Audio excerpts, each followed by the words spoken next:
Et bonjour, eh bien voilà, je suis prête à repartir dans mes pénates dans le sud de la France.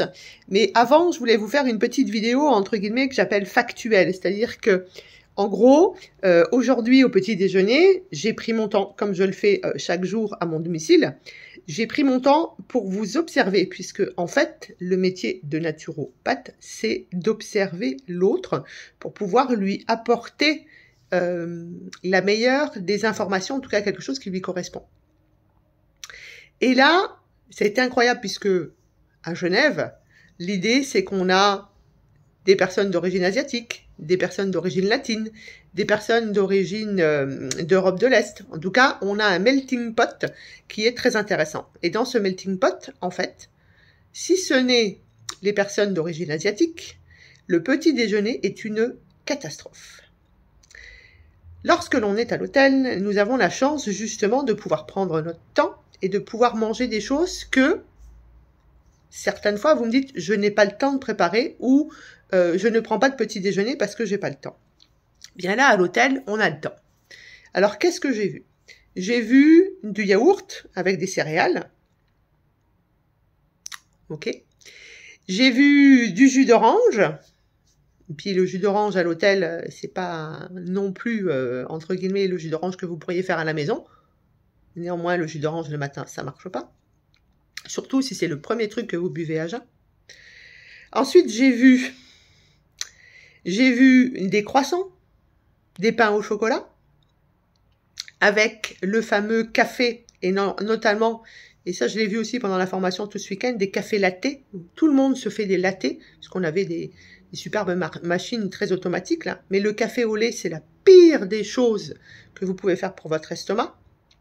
Ça fait du précipité dans l'estomac lorsque ça arrive dans l'acide chlorhydrique. C'est une catastrophe pour votre corps. Ça fait des mucus, entre guillemets.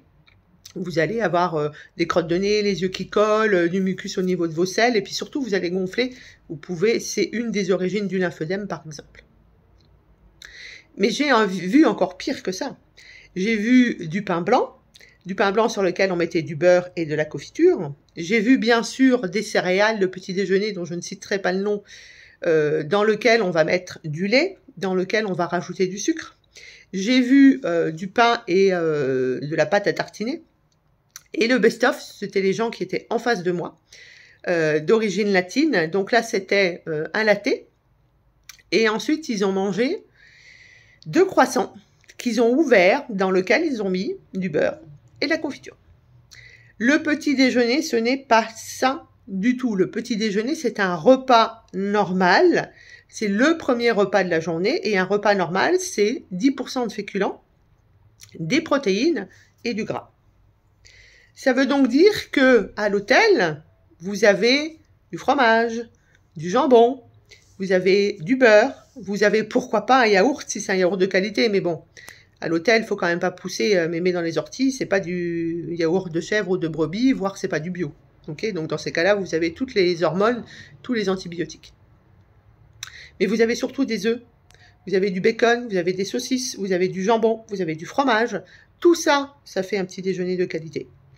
Et à cet hôtel-là, il y avait même des crudités. Donc moi, ce matin, j'ai mangé du concombre, des tomates.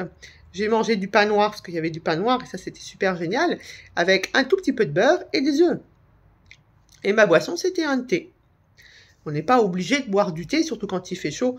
Bon, là, il fait un peu meilleur, puisqu'on s'est pris un orage hier. Vous pouvez boire juste un verre d'eau, ça suffit. On n'est pas obligé d'avoir une boisson chaude dans son petit déjeuner. Donc ça, voilà, ça m'a fait bien rire. Je me remets petit à petit. Je sors de mon rôle d'étudiante et je me remets petit à petit dans mon rôle d'éducatrice de santé. Et c'est vrai que vous regardez au petit déjeuner, c'est génial parce que en plus de ce qu'il y a dans votre plateau, il y a aussi malheureusement vos téléphones. C'est-à-dire que en gros, au petit déjeuner, il n'y a pas une seule personne qui n'est pas sur son téléphone. Je suis allée au restaurant hier pour manger. Hier soir, c'est pareil. Les gens qui n'étaient pas à 2 au moins pour échanger, ils étaient sur leur téléphone. Quand vous mangez sur votre téléphone, parce que c'est comme ça que ça s'appelle, manger sur son téléphone, eh bien, vous n'êtes absolument pas en conscience dans ce que vous mangez. Donc, en gros, vous mangez pour faire caca. Si tant soit peu que ça se passe bien. On peut aussi parler de nos repas que nous avons eus à l'hôtel pendant la formation et voir et entendre les médecins qui étaient avec moi, les collègues infirmiers, il y avait des chirurgiens dentistes aussi, les pharmaciens, et voir ce que vous mangez, voir ce que vous dites comme conneries, entre guillemets, je suis intolérante à machin, intolérante à truc-muche, j'ai fait des IgG positifs, donc je peux plus en manger, etc. Oui, enfin, quand t'en manges, ça fait quoi? Ça te fait quelque chose ou pas? Puisque, entre guillemets, des IgE ou des IgG, c'est juste une réponse normale à un aliment qui n'a pas été digéré correctement si tu es en inflammation, si tu as déjà un système immunitaire qui va pas bien. Donc, l'alimentation, elle est clafie de dogmes et de croyances. Et si vous suivez pas les thérapeutes, mais ce que j'appelle les Instagrammeurs, eh bien, vous ne saurez plus où mettre la tête. Voilà pourquoi il est nécessaire de prendre 1h30, 2 heures pour soi, pour être reçu par quelqu'un qui va vous faire quelque chose de personnalisé. Je vous raconte une histoire. Et on va faire comme si c'était une histoire, mais c'est une histoire vraie qui s'est passée dans mon cabinet. J'ai une personne qui va voir une nutritionniste qui est soi-disant réputée, donc elle va la voir, entre guillemets, en visio, puisque cette personne est en Belgique. Et donc, ils discutent 30 minutes, ça coûte 140 €, et elle se retrouve en fait avec un compte-rendu où il y a 2 liens, où on lui dit « suivez cette alimentation-là ». Et ces liens, c'est des liens tout publics, pour tout le monde, notamment Beljanski, etc. Et en fait, vous n'avez rien d'ultra personnalisé. Mais cette personne, pas de jalousie parce que je ne veux surtout pas travailler comme ça, elle se fait payer X € pour envoyer 2 liens, en fait, en compte rendu. L'alimentation, c'est de l'ultra personnalisé. Tout le monde ne mange pas la même chose. Oui, d'un point de vue chronobiologique, on se doit de manger des protéines le matin, le midi, et on essaye de les éviter le soir parce que ça empêche de dormir. D'ailleurs, hier soir, j'ai mangé un tout petit peu de protéines, et c'est vrai que il m'a fallu beaucoup de temps pour m'endormir. C'est une constatation physiologique, ça. Voilà, c'est ça qui est intéressant, c'est d'aller voir aussi un thérapeute qui est capable de connaître l'anatomie, physiologie parfaitement pour vous expliquer comment ça se passe.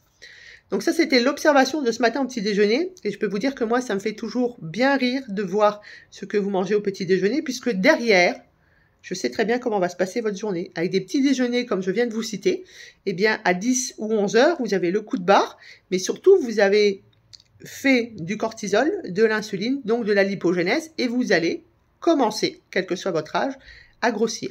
Il y avait d'ailleurs un couple en face de moi, le fameux couple qui mangeait les croissants qu'ils ont ouverts et qu'ils ont mis du beurre et de la confiture dedans. Eh bien, la jeune femme a commencé à manger et elle a commencé à avoir chaud. Elle a enlevé ses lunettes et elle a commencé à s'essuyer.